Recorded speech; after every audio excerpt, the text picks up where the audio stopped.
Dans cette vidéo, je vais te montrer comment passer du style direct au style indirect en français. Imagine que je parle à Christian qui n'a pas bien entendu ce que j'ai dit et qui va réagir avec élégance. Je suis fatiguée aujourd'hui. Hein? Bon, d'accord. C'est pas élégant du tout, mais c'est très efficace pour que ton interlocuteur répète ou reformule ce qu'il vient de dire. T'as pas trop chaud aujourd'hui, toi? Quoi? Pas très élégant non plus, le mot quoi. Qu'est-ce que tu voudrais boire? Comment? Voilà, là, c'est beaucoup plus chic. Il fait combien dans la maison à ton avis? Plaît-il? Waouh, de mieux en mieux. Réaction de plus en plus sophistiquée ou archaïque ou snob. Quoi, comment plaît-il? Voilà les différentes possibilités que tu as de réagir si tu n'as pas bien entendu ou bien compris ce que quelqu'un a dit.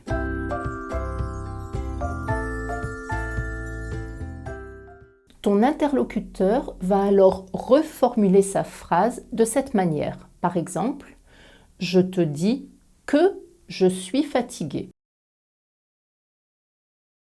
Ce qu'on appelle le style direct, c'est la transcription d'une langue parlée, d'un message oral.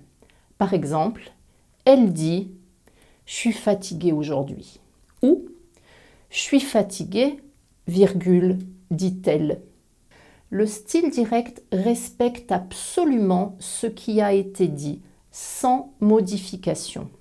Quand on passe à l'écrit, on va rendre visible le style direct grâce à des signes de ponctuation, les guillemets. On ouvre les guillemets au début du message, on les ferme à la fin. Et le style indirect alors? Eh bien, c'est une structure qui va te permettre de rapporter les paroles de quelqu'un. Tu vas voir qu'il y a plein de petits mécanismes à maîtriser pour passer du style direct au style indirect. Mais aujourd'hui, on va y aller tout doux en se basant sur les 5 exemples que je t'ai donnés en introduction.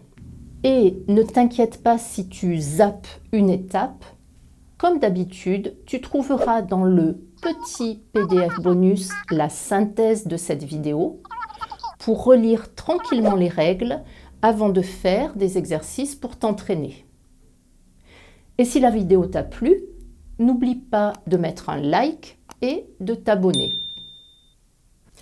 Le premier exemple que je t'ai donné, je suis fatiguée aujourd'hui. C'est une phrase déclarative. Je déclare, je dis quelque chose. Ce n'est pas une question, ce n'est pas un ordre. La phrase « je suis fatiguée », je suis fatiguée en français correct, se termine avec un point. Pour transformer une phrase déclarative au style indirect, on va utiliser le mot « que » ou « QU apostrophe » si le mot suivant commence par une voyelle. Je te dis que je suis fatiguée. Autre exemple de phrase déclarative. Il a fait super chaud à Nice cet été. Quoi? Qu'est-ce que tu dis? Je te dis qu'il a fait super chaud à Nice cet été. QU apostrophe. Deuxième exemple. Passons maintenant à une question simple. Par exemple, t'as pas trop chaud, toi? Comment?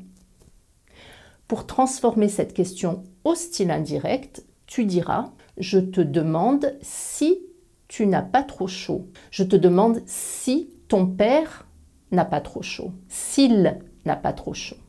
Si tes parents n'ont pas trop chaud. S'ils, avec S, n'ont pas trop chaud. » Encore une fois, tu remarques qu'on va utiliser une apostrophe, si se transforme en S apostrophe devant le pronom il au singulier ou il au pluriel. Ok, d'accord, c'est facile, pas de problème. Eh bien, désolé, mais justement, il y a un problème parce que le S apostrophe n'est pas toujours utilisé à la place de si quand le mot suivant commence par une voyelle. Je suis sûre que tu adores les exceptions de la langue française. Mettons par exemple que ton père s'appelle Éric. Ce prénom, Éric, commence par un E, par une voyelle donc. Mais on ne dira pas « je te demande s'Éric n'a pas trop chaud », on dira « je te demande si Éric n'a pas trop chaud ». Donc, devant les noms propres, les noms de personnes par exemple, tu devras garder le mot « si » et non « S apostrophe ». Autres exceptions, je te demande si ta mère n'a pas trop chaud. Je te demande si elle n'a pas trop chaud. Ici non plus, tu ne peux pas dire S apostrophe elle. Tu dois utiliser si, elle, et de même au pluriel si, elle avec S. Pourquoi? Eh bien, c'est pour éviter la confusion avec le pronom démonstratif celle, C-E-2-L-E. Par exemple, la ville que je préfère, celle que je préfère. Les villes que je préfère, celles avec S que je préfère. Dernière exception, et après je te jure que j'arrête, comment transformer au style indirect la question suivante? On peut prendre un taxi. Il me demande si on peut prendre un taxi. Pas d'apostrophe ici non plus pour éviter une autre confusion. Avec l'apostrophe, si on sonnerait comme le mot possessif son. Mon père et son ami. En résumé donc, dans une question simple, on utilise le mot si pour introduire la phrase au style indirect. D'accord. Dans le cas où il y a un mot après qui commence par une voyelle, on dira S apostrophe seulement avec les deux pronoms il singulier et il pluriel. S'il avec un S ou sans S. Troisième exemple, la question « Qu'est-ce que tu voudrais boire ?» Une question qui commence avec « Qu'est-ce que ?» au style indirect, ça donne ça. Je te demande ce que tu voudrais boire. Qu'est-ce que devient ce que. Et la question qu'est-ce qui se passe devient ce qui. Je veux savoir ce qui se passe. Tu veux réviser les questions? N'oublie pas que Christian et moi avons fait des vidéos sur ce sujet. Quatrième exemple, la question. Il fait combien dans la maison à ton avis? Plaît-il? Je te demande combien il fait dans la maison à ton avis. Autre manière de dire, je te demande quelle est la température dans la maison. Pour les questions construites avec un mot interrogatif, par exemple, le mot comment, quel, combien, quand, où, pourquoi, etc. Je reprends le mot interrogatif dans la phrase au style indirect. C'est tout simple.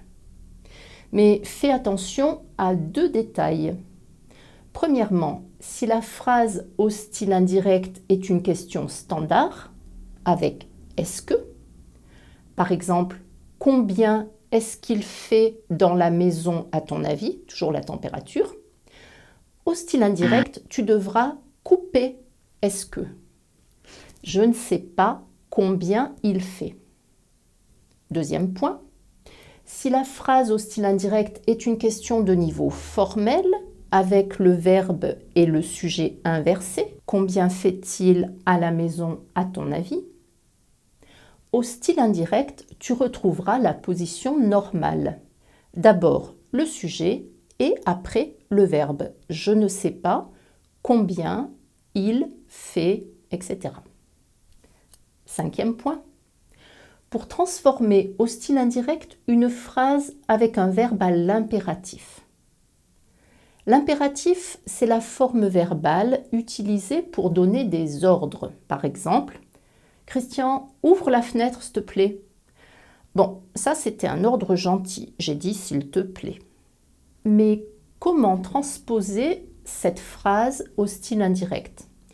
Il y a deux manières. Tu peux dire « Je te demande d'ouvrir la fenêtre, s'il te plaît ». Tu vas utiliser « de » plus infinitif. Deuxième possibilité, tu peux dire « Je demande que tu ouvres la fenêtre, s'il te plaît ». Alors attention, tu ouvres. Dans cet exemple, ce n'est pas le présent de l'indicatif, c'est le subjonctif présent. Ce sera plus clair avec un autre exemple. Fais la vaisselle. Je demande que tu fasses la vaisselle. Fasse, c'est le subjonctif, donc c'est clair. Et que se passe-t-il si on a un ordre négatif, c'est-à-dire une interdiction? Ne ferme pas la fenêtre. Au style indirect, on dira « Je te demande de ne pas fermer la fenêtre ». On utilise « de » plus infinitif négatif, c'est-à-dire qu'on va avoir un bloc négatif devant la négation. Je te demande de ne rien lui dire. Je te demande de ne plus jamais faire d'erreur au style indirect. Encore une fois, tu as l'alternative avec le subjonctif. Je demande que tu ne lui dises rien. Je demande que tu ne fasses plus jamais d'erreur au style indirect. Il y a d'autres facettes intéressantes concernant la relation, le va-et-vient entre style direct et style indirect, mais ce sera pour une autre fois, une autre leçon. Et si tu aimes apprendre avec des vidéos, alors inscris-toi à notre newsletter. Chaque semaine, tu recevras une petite vidéo pour améliorer tes connaissances de français. Et la grammaire, le vocabulaire, la prononciation, la culture française n'auront bientôt plus de secrets pour toi. À très bientôt.